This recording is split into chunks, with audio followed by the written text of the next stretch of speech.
Is everybody in? Is everybody in? The show is about to begin.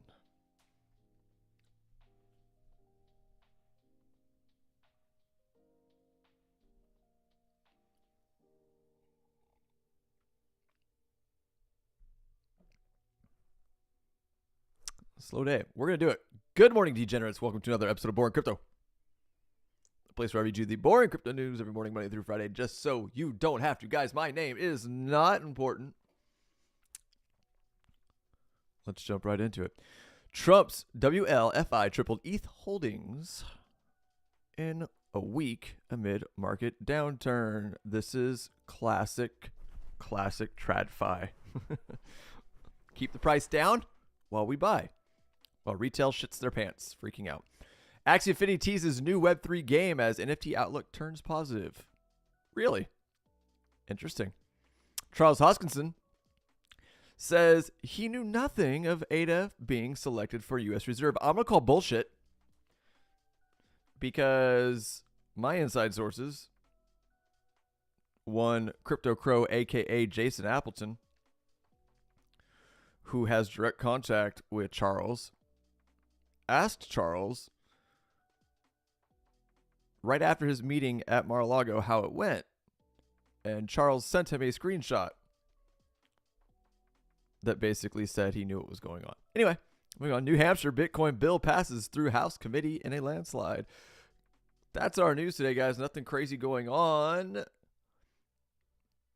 Housekeeping, per usual. If you do enjoy the content I provide for you here every morning on Boring Crypto, please like the videos, share the videos, the stream, whatever you want to call it, on all your social platforms. If you're watching on Facebook, go ahead and follow me. If you're watching on YouTube, go ahead and subscribe to the channel.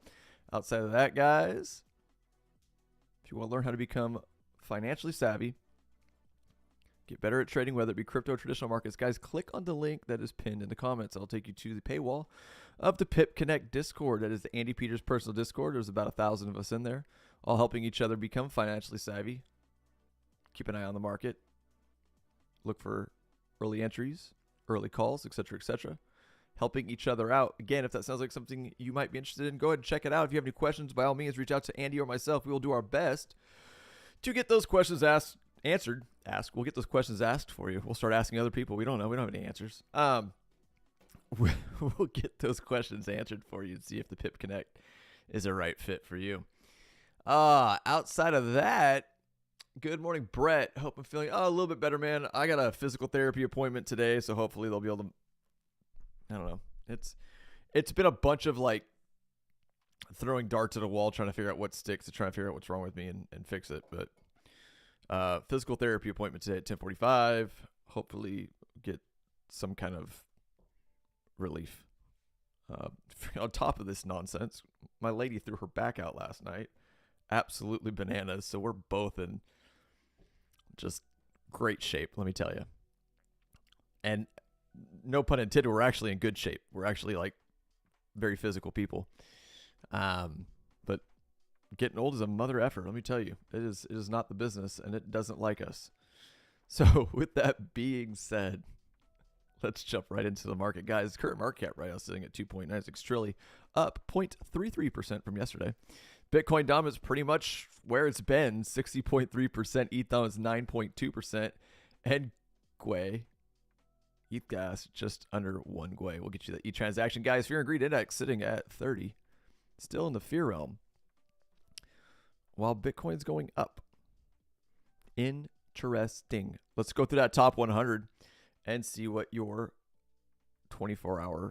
biggest 24-hour movers are. Sorry, I totally lost my train of thought while I was talking. That was weird. Bitcoin up 0.31%. No one cares. ETH moving a little bit, 2.59%. And XRP coming in at 3.75%, up 16% on the week. XRP's been holding real strong. Almost as if someone knows something. Do you know something? If you do, tell me, because I have no idea what's going on. Let's keep going. Cardano down 6% today, which is weird, but that's because it ripped. That's right. It's up 38% on the week. That makes sense. Pi down. People take a profit. Doesn't surprise me. Chainlink up 7.14% today.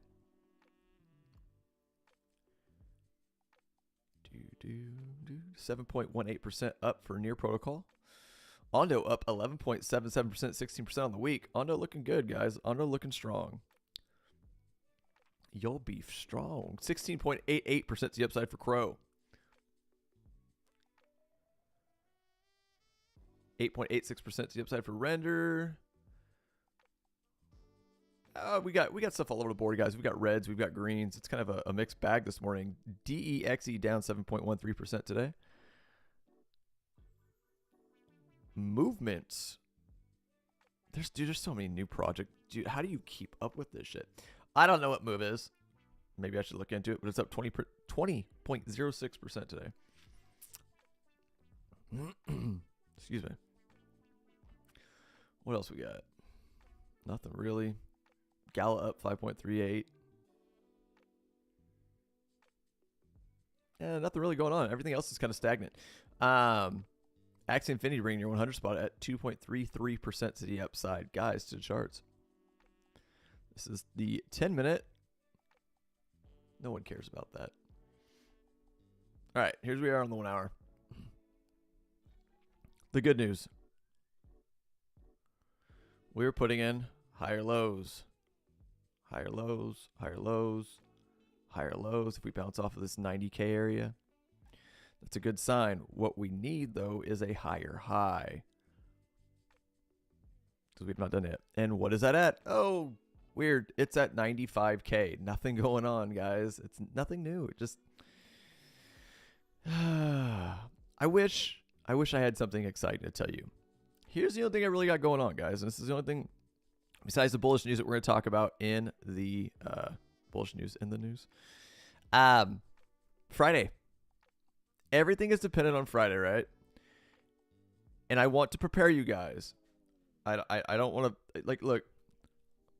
I am a regular guy, just like I assume anyone who watches this channel is as well, that is in the trenches trying to make their financial nest egg. Whether it be trading traditional or crypto, guys. I have not, quote unquote, made it yet. I've done some things. I've made some money, but I have not. I'm still grinding, right? So, there was a point I was getting at. I told you, why is that happening to me? That's new. What was the point I'm getting at? I don't know. Anyway. The only thing we really have going on right now, guys, and the point of me really saying that is that I'm still trying to figure this out too, and I'm trying to make money, and I'm not some insider. I'm not trying to hype up, get you. That's what it was. I'm not trying to get you guys all hyped up on hopium. I'm trying to give you guys just reality, right? The only thing we have going for us right now is what happens on Friday, and again, I want to prepare you for the potential that Friday could be a nothing burger. And my opinion is that if it is a nothing burger, we're done. If Friday comes and there's no big announcement of an actual strategic reserve, there's no crypto talk, there's nothing that's like, I mean, it'd be weird if there'd be no crypto talk because it's a crypto event. But if there's no basically anything saying that the U.S. government is going to buy a shit ton of something, whether it be Bitcoin or XRP or Cardano or Solana, whatever, I think retail's exhausted. We're done.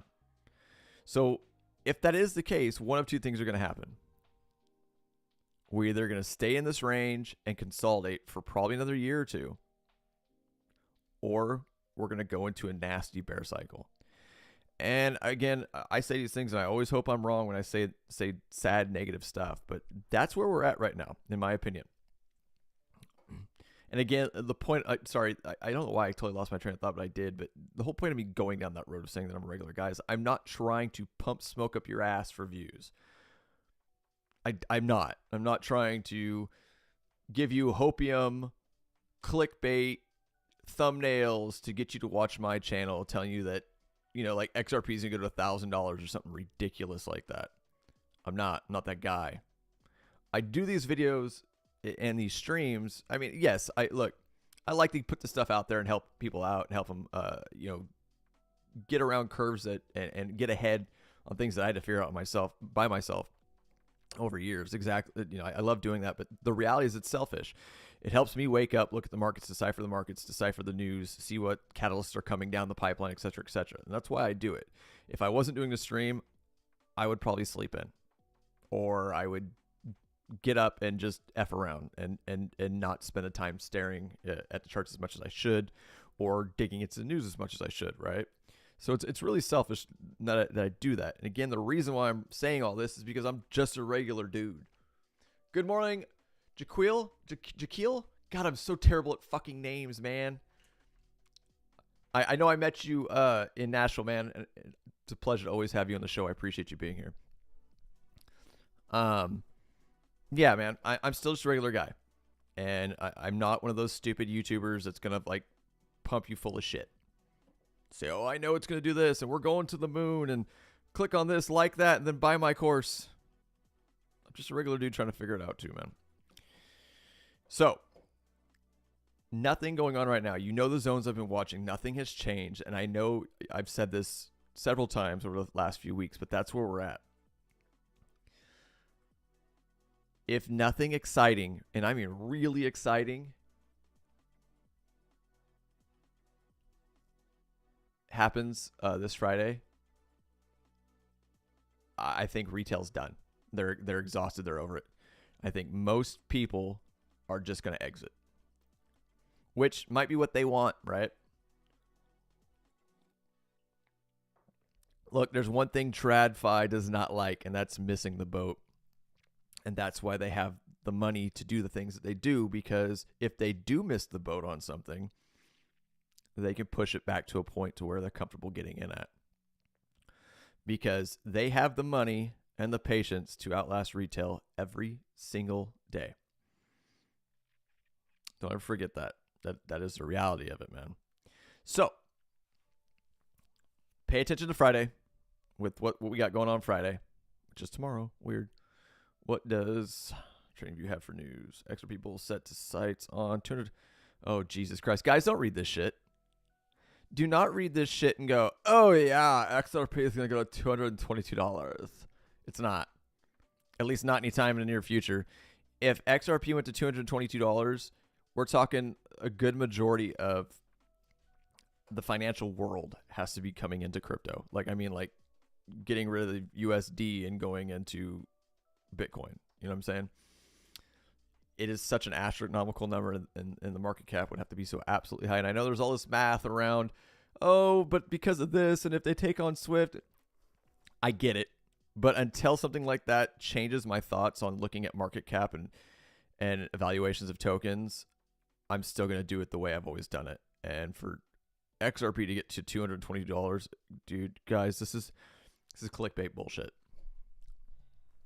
Wow, you get the real lowdown today, guys.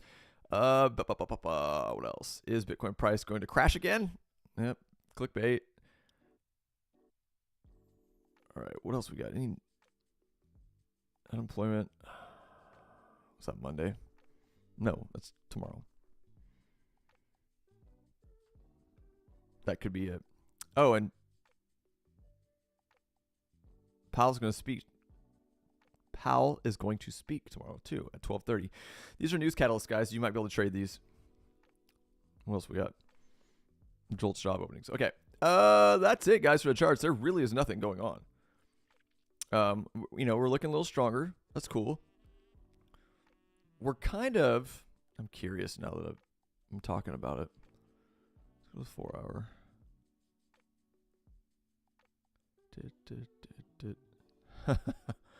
Fucking wild.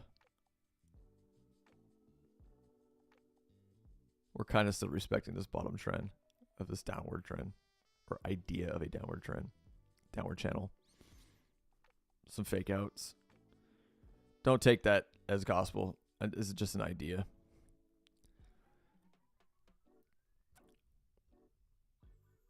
But clearly, CME gap strong support. Clearly, 82 is strong support.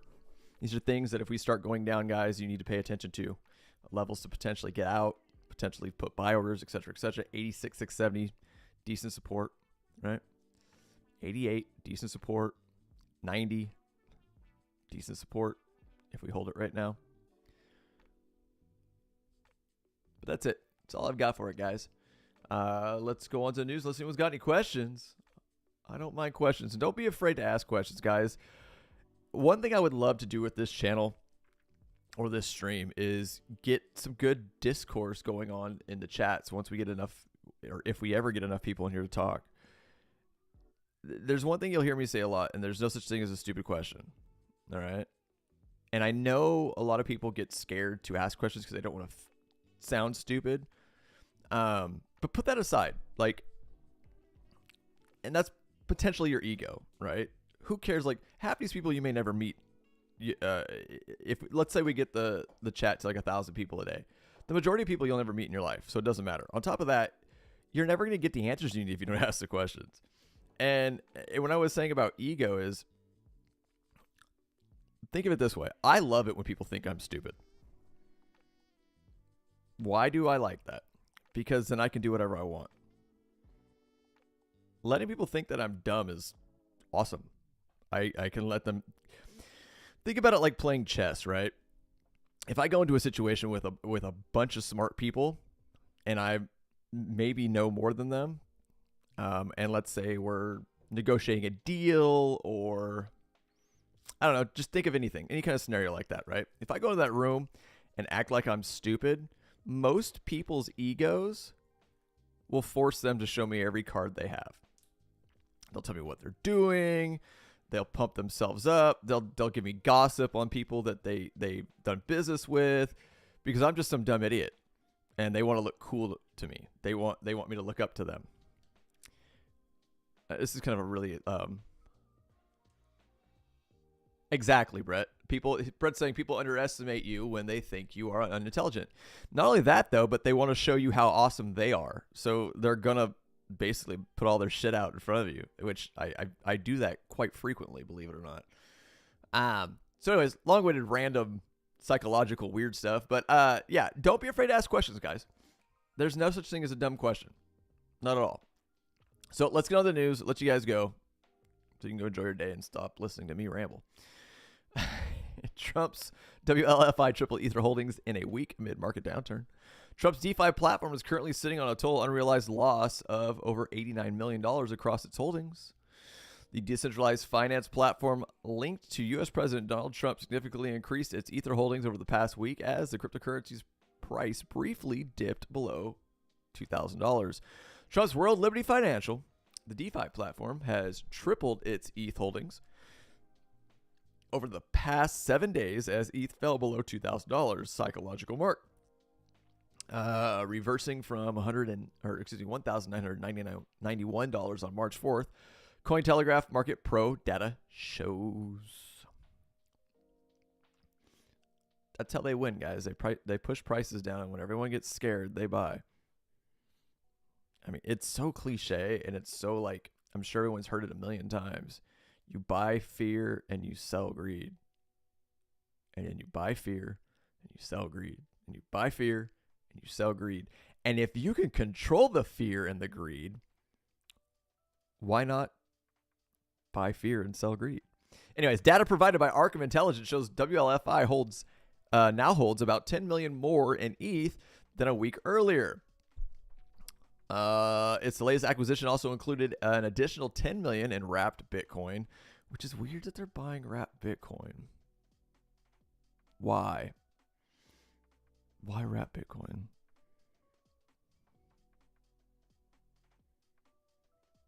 And 1.5 million, I'm sorry, thinking. And 1.5 million in Movement Network Move tokens. Trump's DeFi platform is currently sitting on a total unrealized loss of over $89 million across the 9 tokens it invested in. Look on-chain data shows the dip buying came during a period of heightened market volatility and investor concerns driven by both macroeconomic concerns and crypto-specific events, including the 1.4 billion Bybit hack, which we all know about, on February 21st, the largest exploit in crypto history. The recent dip also resulted in a broader flight towards safety in crypto markets, prompting investors to seek safer assets with more predictable yields, such as tokenized real-world assets, or RWAs, if you're unfamiliar. According to a Binance Research report shared with Cointelegraph, Trump's WLFI launches macro strategy fund for Bitcoin, Ether, and altcoins. WLFI's latest digital asset investments occurred nearly a month after the platform unveiled the macro strategy fund for Bitcoin, ETH, and other cryptocurrencies at the forefront of reshaping global finance. According to a February 11th announcement, the fund aims to strengthen those projects and expand their roles in the evolving financial ecosystem. Together, we are building a legacy that bridges the worlds of traditional and decentralized finance, setting new standards for the industry. The fund aims to enhance stability by diversifying the platform's holdings across the spectrum of tokenized assets to ensure the resilient financial system and to invest in emerging opportunities within the DeFi landscape. This is a lot of word salad just to say we're buying DeFi. The announcement came 3 weeks after widespread speculation about the Trump family launching a giant, quote-unquote, business on Ethereum, according to Joseph Lubin, co-founder of Ethereum and founder of Consensus.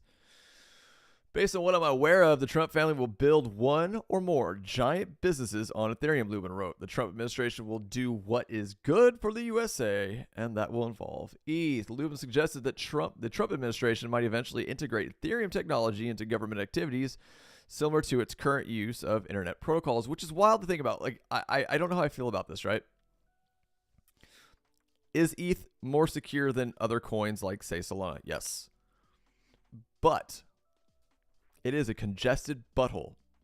That sounded weird. It is a congested chain. Sorry. I'll be an adult. And I'm not against the government using smart contracts and blockchain technology. I think that's actually brilliant, especially for how whack our government is. But imagine if the U.S. government started onboarding all of its transactional whatevers onto Ethereum in smart contract form. It would get my brain goes, how congested would it be? Like, and how expensive would it get? Because think about last cycle, right? If you were here for last bull cycle when the NFT craze popped off, guys, it was costing us like $200 for an ETH transaction. That was like a $10, $15, $20, $30 transaction. The gas fees were so astronomical because the congestion on the chain was, it literally was costing us like $100 to $200 per transaction. So is ETH the right play to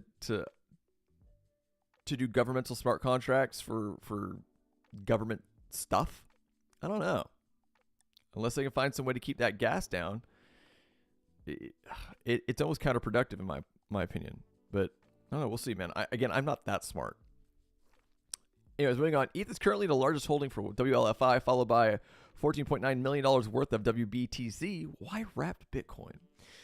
And what's it wrapped in? Is it Ethereum wrapped? What chain is it on? $13.2 million worth of USDT stablecoins. Okay, moving on. Axie Infinity. Gaming tokens, guys. Teases new Web3 game as NFT outlook turns positive. It is? Who's talking? Nobody's talking about NFTs right now. I'm missing it if people are. Sky Mavis released the trailer for Atia's Legacy, a new MMO set in the Axie universe, promising enhanced gameplay and NFT-based referral rewards. NFT gaming project Axie Infinity released a new trailer for an upcoming video game, Atia's Legacy, a massively multiplayer online MMO game set in the Axie universe. On November 25th, Axie Infinity developer Sky Mavis announced its plans to release a new game set in the world of Axie Infinity.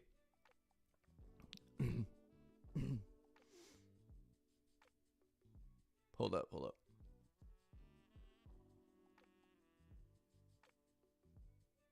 Remember when? Yeah, it was Eric. Brett's asked me if I remember when Eric or Baron tweeted to buy. He said buy the dip. Yeah. Maybe less volatility. Maybe.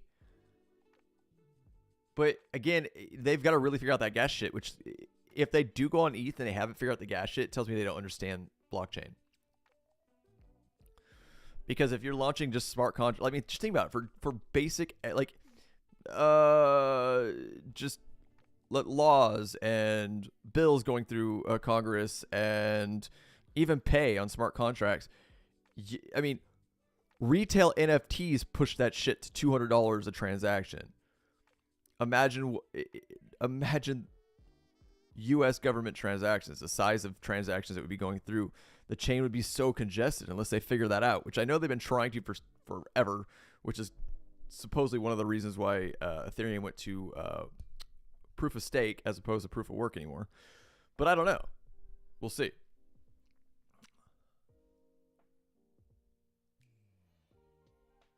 Axie Infinity, I don't know.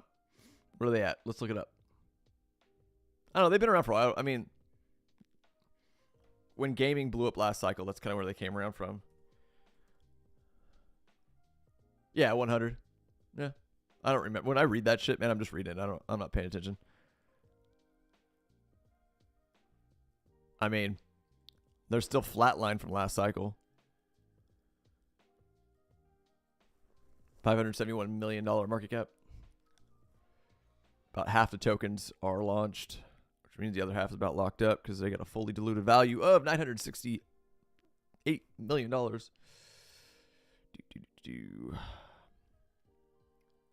Here's your token unlock schedule. If you guys are interested, take a snapshot, take a screenshot, or go look it up yourself. Almost fully unlocked. 2026 will be fully unlocked. Wild.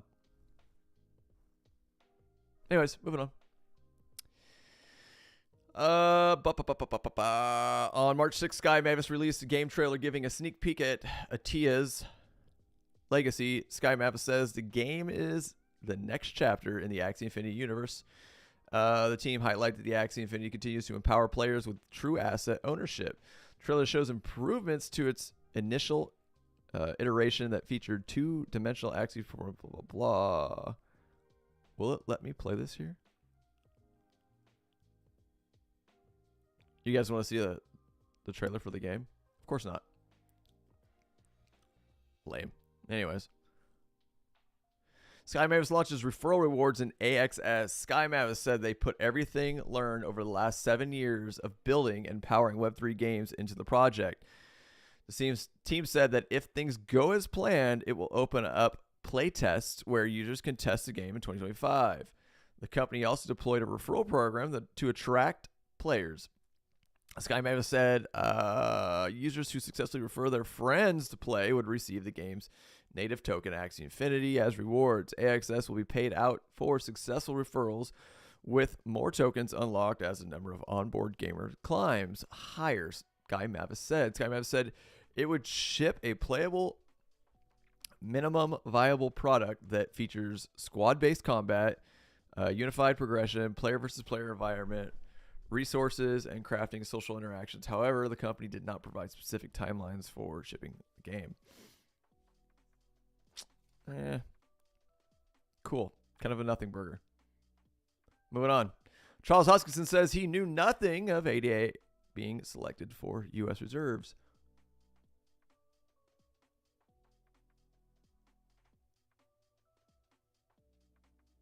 Well, who is we're getting chip manufacturers being built in the US now. Brett said we all know gaming is prime to take off, but with the new tariffs on chips, who knows now? Just this week, I forget Taiwan chip manufacturers are going to start building in the US because of the tariffs. So maybe that's good. That's good for, I know it's definitely good for AI. For games, it might be the same thing. So keep your eye on that. Anyways, if you missed the opening of the show, I'm calling bullshit on Charles. Charles, I love you, but I'm calling bullshit because my little homie, Crypto Crow, or AKA Jason Appleton, said that he asked you after you were done at Mar-a-Lago if there was any good news, and you sent him a screenshot basically saying that you knew what was going on. So I'm calling bullshit, Charles. Cardano's Hoskinson says he woke up to a message of congratulations but had no idea what the heck was going on. Cardano founder Charles Hoskinson said he wasn't aware U.S. President Donald Trump would include the network's native token, ADA, in his proposed crypto reserve until the day it was announced. I don't know. We knew nothing about ADA being selected for the reserve. It was news to me, Hoskins said in a video on March 5th. He added that he woke up on March 2nd to 150 messages congratulating him, but had no idea what the heck was going on. We never knew about it, and nobody even talked to us about it. He added before saying he tried hard to have these conversations before being told, we'll call you back or we'll figure it out.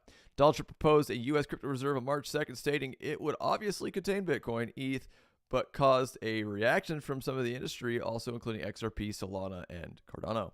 ADA skyrocketed 76% a few hours following the announcement, jumping from 64 cents to top output of $1.14 before dumping 30% over the following day. Everything else did, though, too. The move caused quite a stir among some crypto executives and analysts who derided the proposal for its inclusion of assets other than Bitcoin. Look, I know there's a lot of back and forth about whether or not there should be other layer ones in the reserve. And I guess I'm just not smart enough to understand why not, but here's what I do know. Cardano's not going anywhere. XRP is not going anywhere. And Solana, whatever it is, it has some of the biggest TradFi and VC backing of a layer one in the space.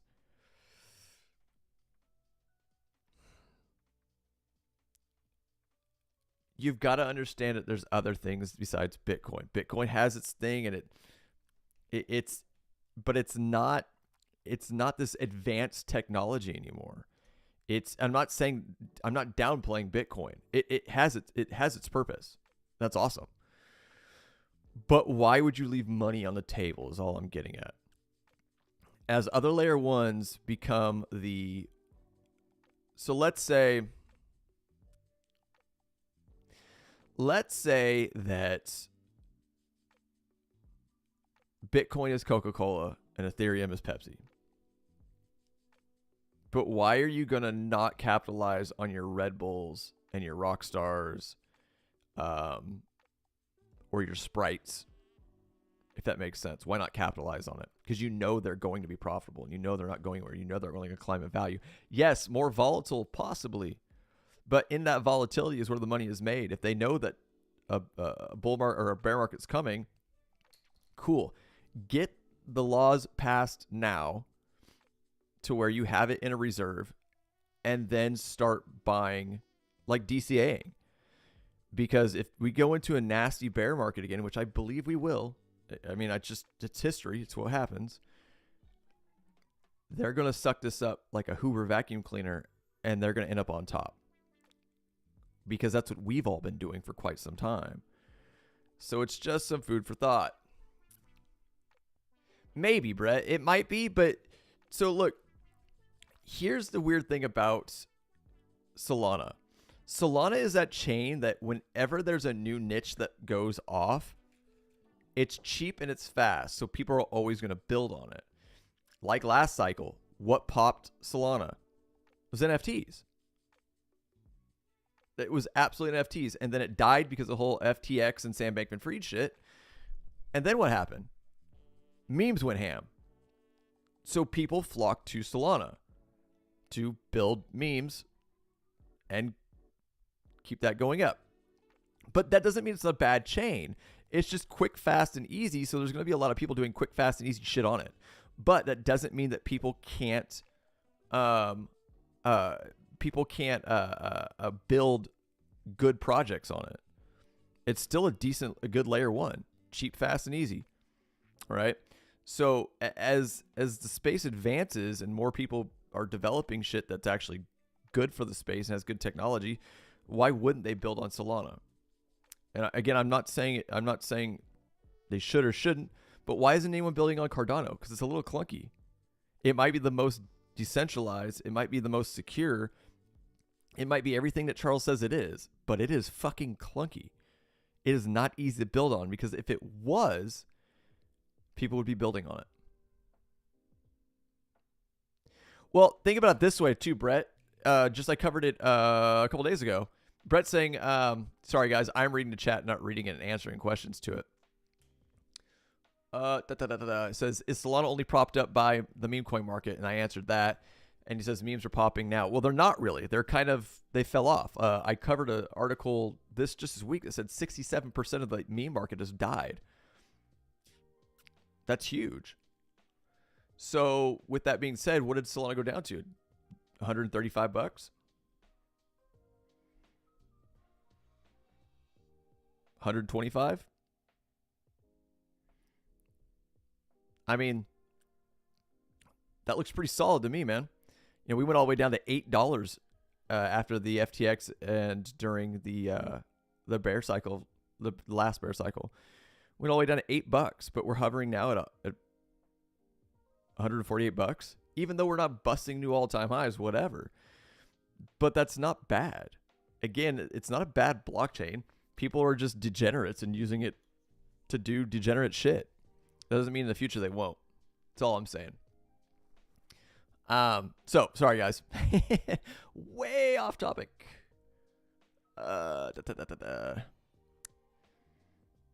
Hoskins hasn't received an invite to Crypto Summit yet. Hoskins also spoke about the White House Crypto Roundtable on March 7th, claiming that neither he nor any Cardano representatives had received any information or invitation so far this week. I'm going to operate under the assumption that I have not been invited to go to this gathering, he said, before adding, I don't imagine much policy work will be done. He added there's a lot of policy work and agencies to pass through before any decision can be made or legislation can be passed. So while these summits are important because they put a spotlight on the topic, real work does require many people from across the spectrum to work together to get this done. It's not helpful as an industry, though, to treat all these as some sort of popularity contest, he said, before adding, if you believe for a moment that your cryptocurrency is going to do well because somebody went to a Vanity Fair, you're a fool.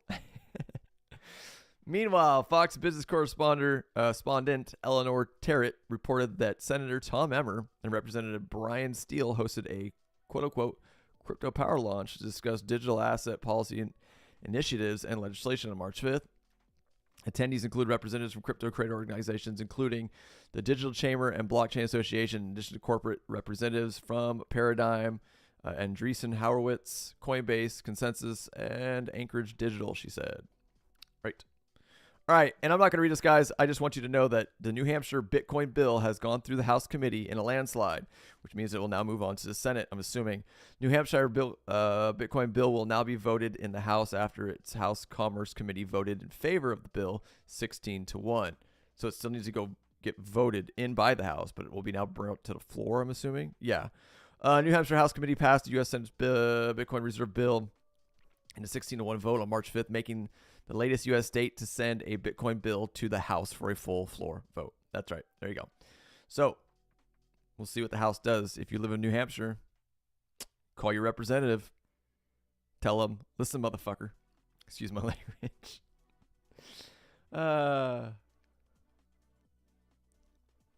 50% fall, yeah. All right, guys, let's go to Bitcoin one last time before I let you go. Excuse my language. We are stalling.